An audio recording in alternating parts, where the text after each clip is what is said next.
तो गाइस ये video only for news explain करने के लिए है। तो गाइस मेरा नाम है प्रीतेश और मेरे चैनल का नाम है learn and trade with Pritesh. तो गाइस आप लोग ने सुना ही होगा कि गौतम अडानी को अरेस्ट वारंट जारी किया है यूएस सरकार ने। अडानी के इन्वेस्टर के लिए फिर से आज वही दिन देखने को मिल रहा है जैसे कि हिंडनबर्ग रिसर्च के कारण जनवरी 2023 में अडानी ग्रुप और अडानी एंटरप्राइज के स्टॉकों में गिरावट का सामना करना पड़ा था। वैसे ही 21 नवंबर 2024 के दिन अडानी एंटरप्राइज, अडानी ग्रुप, अडानी के सारे कंपनियों के स्टॉकों में अप्रोक्सीमेटली 20% जितना डाउन देखने को मिला न्यूज़ के कारण। और न्यूज़ ये है कि न्यूयॉर्क फेडरल कोर्ट ने कहा है कि $600 मिलियन की बाइबरी के चार्जेस लगाए हैं कि इतने अमाउंट का बाइबरी अडानी ग्रुप में से जहाँ पे नाम में स्पेसिफिकली गौतम अडानी जी का खुद का नाम आया है कि इन्होंने बाइबरी दी है गवर्नमेंट को सोलर कॉन्ट्रैक्ट लेने के लिए। अब हम एक एक पॉइंटों को समझने की कोशिश करते हैं। पहला कि ये इंडियन कंपनी है तो फॉरेन वाले क्यों अपनी रूलिंग दे रहे हैं, उनका क्या मतलब? उनका मतलब ये है कि उन्होंने ये कहा है कि जिस समय अडानी ग्रुप हमारे यहाँ आया था यूएस में और हमारे इन्वेस्टर से पैसा रेज करवा रहा था, स्पेसिफिकली इवन वहाँ पे बॉन्ड्स में भी इन्वेस्टमेंट करवा रहा था और डेट में भी इन्वेस्टमेंट करवा रहा था। उस समय ऐसा कुछ हमें पता नहीं था कि पर बाद में पता चलता है कि बाहर वाले ने आके हमारे यहाँ पे कोई फ्रॉड कर दिया या बिना इन्फॉर्मेशन दिए और इवन कुछ कंप्लेंट्स के रिस्क लेते हमारे यहाँ से पैसे लेके चले गए। तो ऑब्वियसली उनका केस यहाँ पे लगता है जाएगा या उनका केस यहाँ पे हाईलाइट किया जाएगा।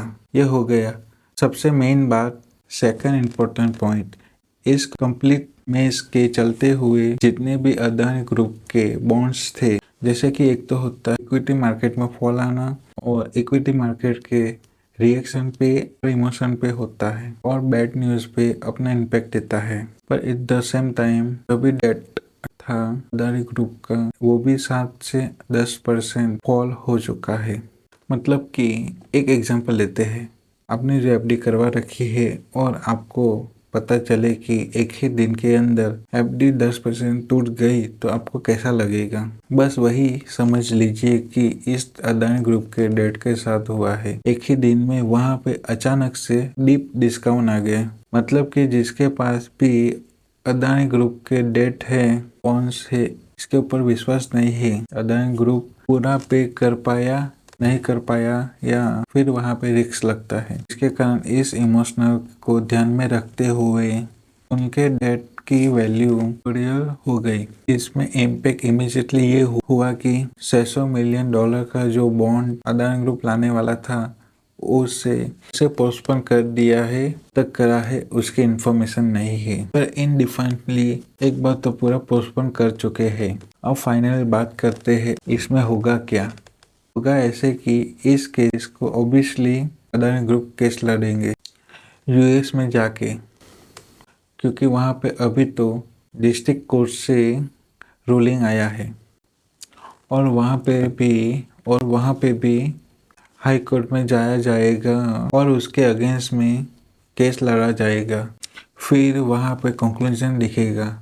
पर जितना डैमेज होना है सारा का सारा डैमेज आपको स्टॉक मार्केट में इमीडिएटली देखने को मिला होगा। अब स्टॉक मार्केट के पर्सपेक्टिव में कहाँ इम्पैक्ट आएगा, पहले तो आपको अडानी ग्रुप के सेल्स में देखने को मिला होगा और एफएनओ में तो अडानी पोर्ट, एसीसी, अंबुजा और अडानी एंटरप्राइज है। यहाँ पे फिर भी एफएनओ है।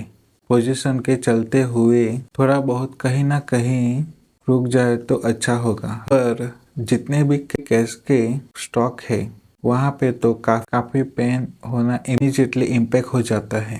और कहाँ पे इम्पैक्ट होगा, ऐसे बैंकों में जिसने अडानी ग्रुप में पैसा दिया है लोन पे या किसी ग्रुप में दे रखा हो, उन सभी में इम्पैक्ट देखने को मिला होगा। ऐसे न्यूज़ के कारण इंडियन मार्केट में इम्पैक्ट देखने को मिला है, जिसके कारण मार्केट में गिरावट को देखने को मिला। और मार्केट में प्रॉपर एनालिसिस और मार्केट में प्रॉपर रिसर्च और रिस्क मैनेजमेंट करके ट्रेडिंग करना चाहिए। और जो ट्रेडिंग आपको सीखना हो तो हमारे चैनल को विजिट करके आप हमारे ट्रेडिंग के रिलेटेड वीडियो देख सकते हो। Thank you for watching.